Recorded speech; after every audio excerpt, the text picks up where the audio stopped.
Well, hello YouTube, it's me, Fortmaster, and welcome back to another film theory reaction, and haha, yeah, this one is Disney Plus worth signing your life away?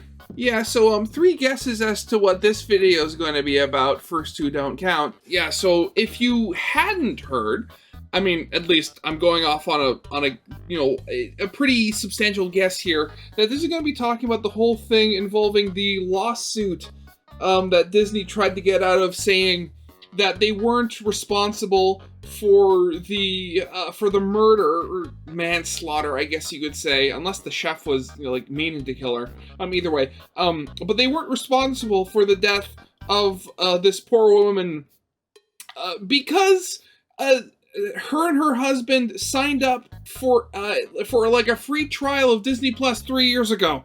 I'm just going to say here that, and granted, I know they've stepped back purely because of the whole public outcry from the whole thing that happened, but like that's something that you'd imagine happen in Cyberpunk for crying out loud. Like, I cannot for a minute imagine a sane human being, no matter what, how high in the hierarchy you are, thinking that was going to work, let alone that would just fly under the radar and people would be okay with that.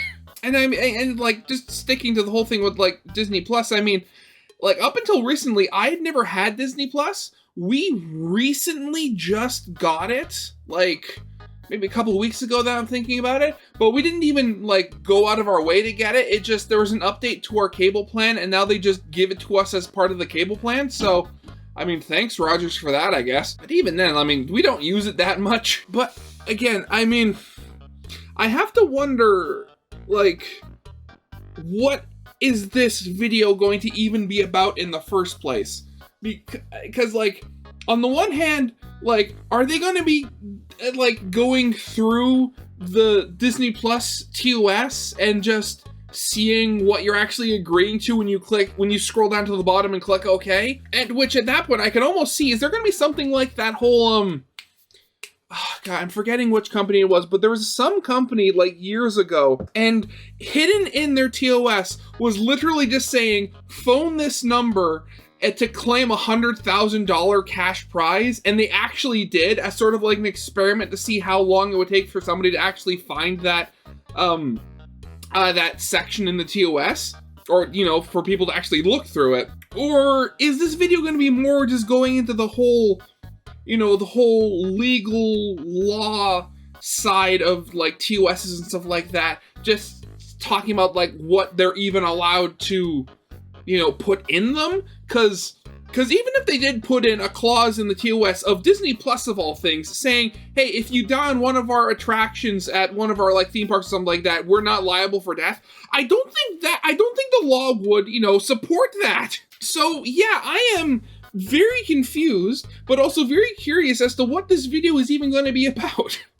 So yeah, of course, as always, original videos linked in the description if you haven't seen it yet for some reason. Corner video will lead to my game theory reaction. And yeah, with all that out of the way, let's see what this whole thing's going to be about. Do you have a Disney Plus account? If As I said just recently, you know that because you agreed to this part of their terms of service, you can't sue Disney if you get hurt at one of their parks? I was joking about that part before. Did they actually put that in? Well, of course, they tried to get out of the legal thing. What does that even say? No party will seek to have a dispute heard as a class action or private attorney general action, or in any other proceeding in which any party acts or possesses an active capacity. Okay, I guess they actually did. Jeez. You can't sue Disney if you get hurt at one of their parks? Say, if you break a bone, or lose a limb, or maybe, just maybe, if you die. Yeah, the mouse is actually making the argument that if you sign up for a Disney Plus account, you're literally signing your life away. Granted, I mean, you can tell how long it takes some of these videos to be made, because from what I heard, Disney did back down that whole side of the argument. So they actually are going to court about it now. At least I think they are. Probably should look that up. Okay, yeah, so I was right. Disney has yielded, and they're not blocking the wrongful death suit anymore. So, like, honestly, I hope whoever tried to come up with that idea was fired. Are they right? Well, let's break it down. Are they right? What? Hello, Internet. Welcome to Film Theory, the show that always reads the fine print. I want you to imagine for a moment that you have a loved one that has a severe allergy to peanuts. So, when you go out to eat at a restaurant, you have done everything in your power to make sure that this restaurant has food without peanuts in it. You checked the restaurant's website, looked over the menu, informed the waiter, checked with the chef, and confirmed that the food that was brought out was good to eat. And yet, a tragic mistake has been made. The food does have peanuts, and your loved one dies after eating it. Heartbroken and seeking justice, you sue the restaurant for negligence, only for the restaurant to try to keep it out of the courts because years ago, you agreed to the terms of service for a completely different app that happened to be run by the same company. If this sounds like the nightmarish plot of an episode of Black Mirror, it sadly isn't. No, it's this not. actually happened. A woman named Dr. Kanakporn Tongswan died after suffering an allergic reaction to food served at a restaurant on a property owned by Disney, and now her husband, Jeffrey Piccolo, is trying to sue Disney for the wrongful death of his wife. But Disney is trying to keep this out of the courts with a legal loophole buried in their terms of service. But not the terms of service for this restaurant, it's the terms of service for Disney Plus, all because Piccolo once signed up for a free trial of the service. I don't want to make light of this case.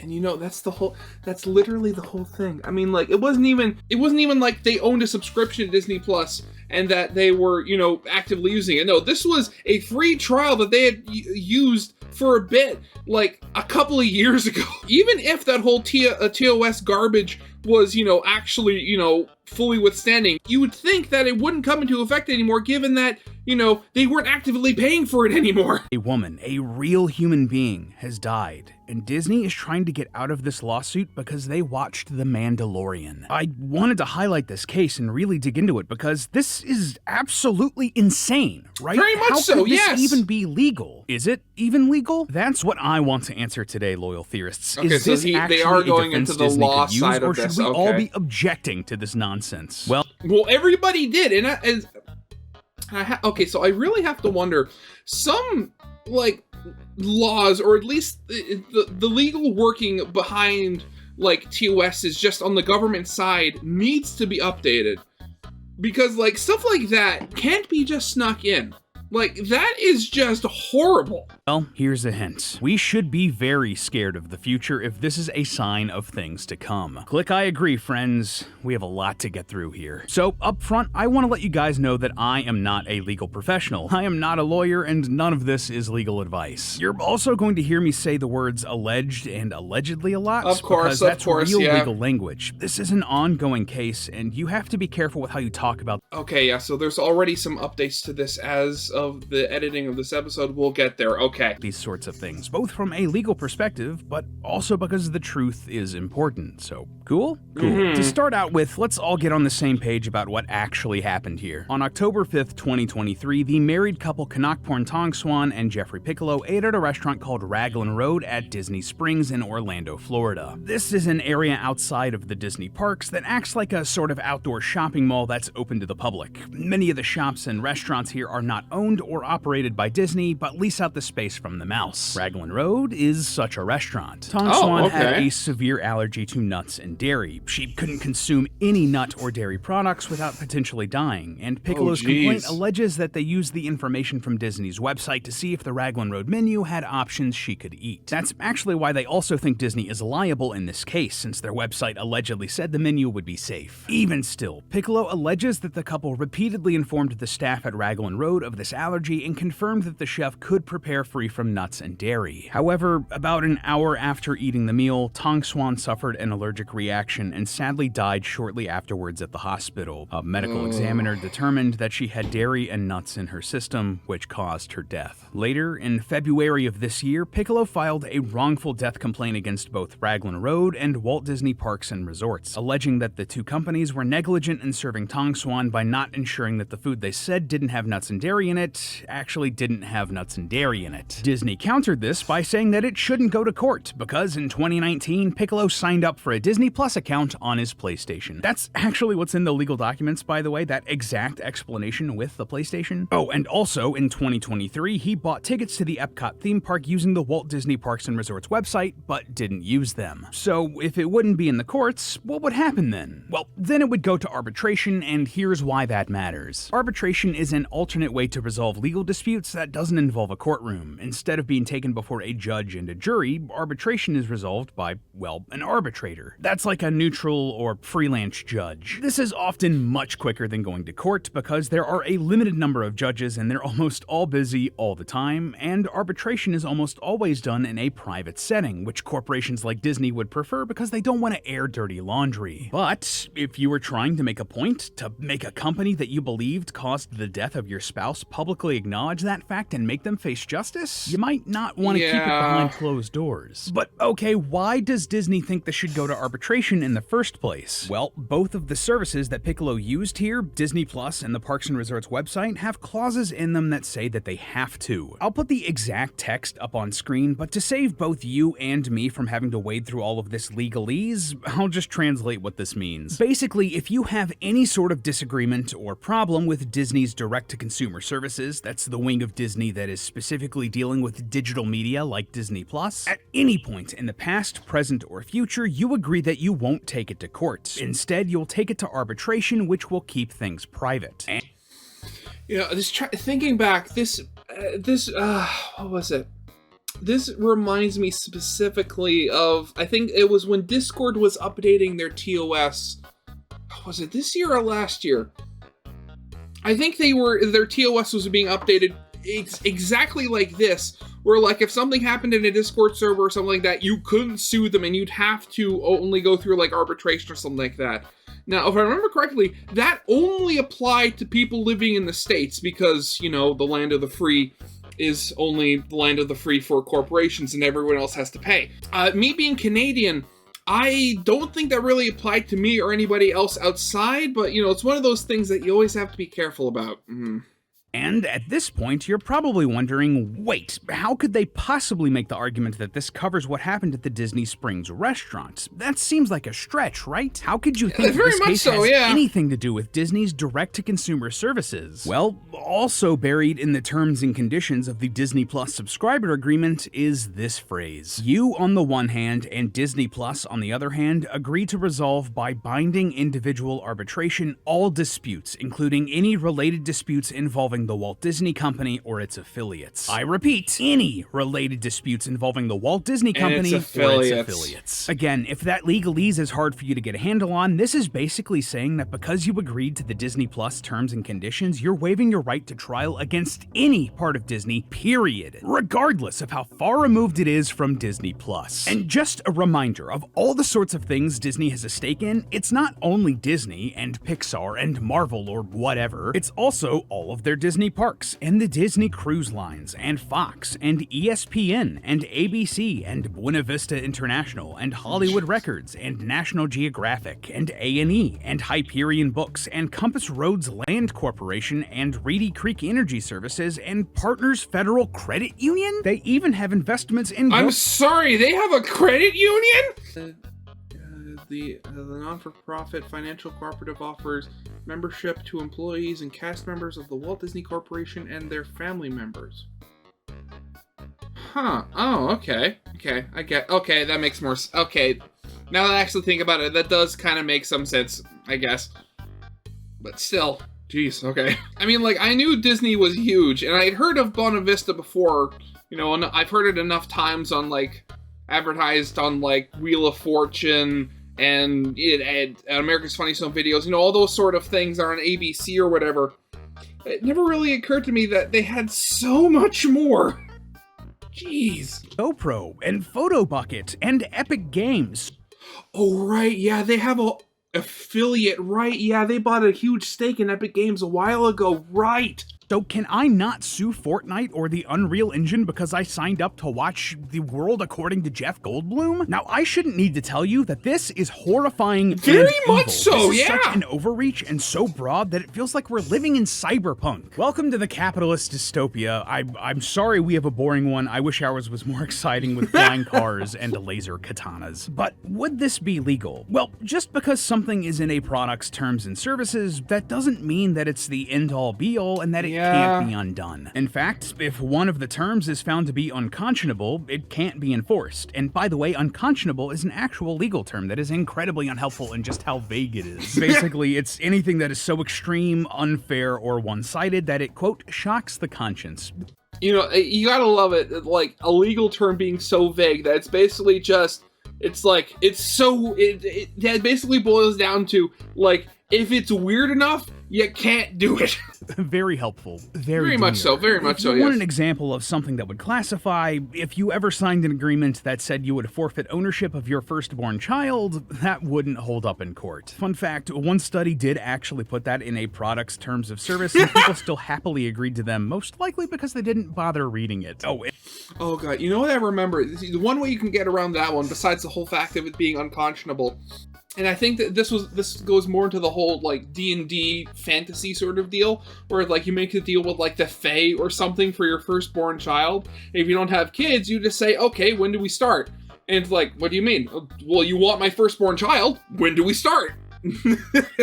And my favorite example of a wholesome company actually having fun in their TOS in a legal and good way has to be Larian Studios with Baldur's Gate 3. Their terms state that the entire agreement must be referred to as the Pact, and you cannot make any similar agreements with any other demonic, eldritch, or fey beings. That's why you read the fine print, people. You never know what sorcery they slip into this. So, would something like this arbitration clause in the Disney Plus TOS count as unconscionable? I mean, personally, just very the much fact so, of how yes. broad it is that you can't sue any part of Disney makes me think that it should be. The lawyers representing the victim here also agree, calling Disney's defense so outrageously unreasonable and unfair as to shock the judicial conscience. And many law professionals believe that this is too far-reaching to hold up. But would the courts agree? Well, back in 2011, a California couple sued AT&T for false advertising and hidden fees, but AT&T's defense was that the couple agreed to their terms of service, and the TOS said they had to go to arbitration rather than to courts. Sounds all too familiar, Very doesn't much it? so, Well, yes. The California court system actually came down on the side of the couple and agreed that this part of the contract was unconscionable and illegal. But they weren't the last word on it. No, Oh, this what? case made it all the way to the United States Supreme Court, who decided that AT&T's arbitration clause and all others like it throughout the country was legal and allowed it. Basically, they thought that because so many contracts had these arbitration agreements in them and it hadn't been a problem before, how could it be a problem now? Yes, that was the actual rationale. This was a huge deal with... I mean, it's not the fact that it wasn't always a problem, it's more the fact that, you know, people don't read this stuff. One law professor calling it, quote, a real game changer for class action litigation. And this wasn't the only example of this. Arbitration clauses like these have repeatedly held up in court. The only times they haven't, it's been because the corporation got sloppy or stupid, particularly by updating their TOS without actually telling anybody. Basically, they pulled a Darth Vader. I am altering the deal. Pray I don't alter it any further. This is also why companies are so adamant about emailing you when they update their TOS. They don't want to get sued. And another way companies get sloppy is by not making people actually agree to the terms of service. This is why we see what's known as a click wrap agreement all the time. Basically, these are TOS where all of the terms of service are presented in a clear, accessible manner, like a text box with a scroll bar or a link to another document. A user then has to click on a box saying, I accept, or do some action that says, I have read these terms of service. I'm sure that you, like me, have agreed to hundreds of these things at this point, and they're kind of annoying, right? Very much they so, exist yes. for a reason, and mostly it's to protect a company providing a product or service. I mean, but again, like, even with all that, nobody reads them anyway, so this isn't a valid excuse anyway. So, I mean, you know what? Okay, I'd almost suggest that maybe they should make it so that the TOS is actually read to you in, like, either audio form or either, like, a video. That way, like it's being fed to you instead of the person actually, having to do all the stuff themselves. And as long as you click I agree, the courts have tended to side with the companies that these terms are legal and enforceable. But Disney didn't make any of those mistakes in this case. This arbitration clause is clearly written in the Disney Plus terms of service, as is this wildly overreaching agreement that it applies to everything related to Disney. They didn't surprise Piccolo and update the terms without telling him, and you are given ample opportunity to read the TOS before signing up for Disney Plus. So, theoretically, if Disney wanted to fight this, on the face of things, despite how stupid and dumb and outright evil this is, there's a great chance that the courts would end up siding with them. Well, that would be the case, except for one important thing. Disney never had a case here to begin with, and they knew it. See, something that I haven't really seen anyone talking about in this case is the fact that Tong Swan, the woman who died, wasn't the one who agreed to the Disney Plus terms and conditions. Her husband, Jeffrey Piccolo, did. Her husband is the representative of her estate in this case, but anything that he did for himself in a personal capacity, like, say, sign up for a Disney Plus account or buy tickets to a Disney park online, none of that can or should apply to his wife. She was the one that was wronged here, not him. Imagine if you marry someone and that person takes out a new credit card under their name. If they rack up a bunch of debt on that card only in their name and then they die, you are not responsible for their debt. Their estate is. The exact same thing applies here, just in reverse. Tong Swan is not responsible for any personal agreements her husband made in his name only, and vice versa. Piccolo's lawyers actually brought this up themselves when they countered Disney, saying that, quote, Piccolo filed the wrongful death suit as a personal representative of the estate of Kanakpern Tong Swan and not on behalf of himself. Disney wasn't going to win either in the United States court system or in the court of public opinion, which is why, in the end, Disney backed down here. Yeah, since this case caught the public's attention, Disney faced a swift and justifiable backlash, which caused them to panic and walk everything back. They've agreed to go to court instead. As they explained, quote, at Disney, we strive to put humanity above all other considerations. Right, yes. Yeah, pull the other one. Yeah. Sure. Now, I'm not saying you decided to back down here because it made you look like an evil corporation, but it... Because, you are. Sure looks like you backed down here because it made you look like an evil corporation. Art imitates life, life imitates art. So what's the takeaway here? Why does all of this matter beyond just being another way to prove that Disney is evil and got bullied into doing the right thing? Well, first off, Disney did a tactical retreat here, but they're not actually changing anything. All they did in this case was waive their right to arbitration. They're not changing the ridiculous terms of their subscriber agreement. Secondly, they're not the only ones doing this sort of trickery in their terms and conditions. According to The Guardian, it would take you almost 250 hours a year to read through all the terms and conditions for the products you use. PC Magazine estimated in 2020 that it would take you 2.5 hours to read the TOS for Microsoft Teams, 2 hours for Candy 2 hours for the terms and conditions for Candy Crush, an hour and a half for TikTok. No. I could... Granted, like obnoxiously long TOS aside, I could understand it for something like, Microsoft Teams, TikTok, Twitter, stuff like that. Candy Crush? Why Candy Crush of all things? Why Candy Crush specifically? That's just weird. No one has time for that. And in fact, a 2017 survey found that 91% of people don't read these terms and conditions before agreeing to them. And I get it. I don't read them because I have better things to do. And so do you. These companies and corporations know this, and they take advantage of that. Like earlier we joked about the companies putting strange things in their TOS as a joke or to run an experiment. But some seriously dangerous stuff could be in there as well, and you may never know it. As long as you click I agree to all of these random terms and conditions for the things we use every day, you're signing away so many of your rights, and that's terrifying. So, where do we go from here? What do we do? Well, a company having terms and conditions that a user needs to agree to is reasonable. They do need to protect themselves from ridiculous and frivolous lawsuits. But at the same time, the terms and conditions themselves have to be reasonable too, and we can hold them accountable. You and me and everyone else out there. One person might not have the time to sit through all of the terms and conditions that we agree to every day, but together, collectively, we can read through all of this. As a community, we can band together on forums and on Reddit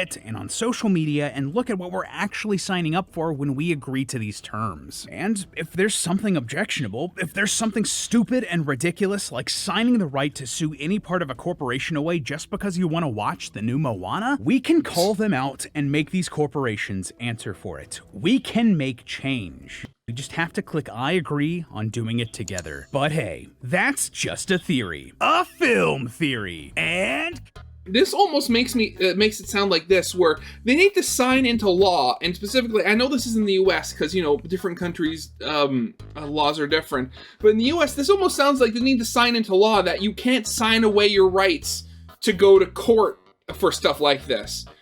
Like, that's the only way I can see it. Now, granted, I mean, I know I have, you know, literally no legal experience. I mean, I went to jury duty once years ago, and that was only for a single day because they messed up and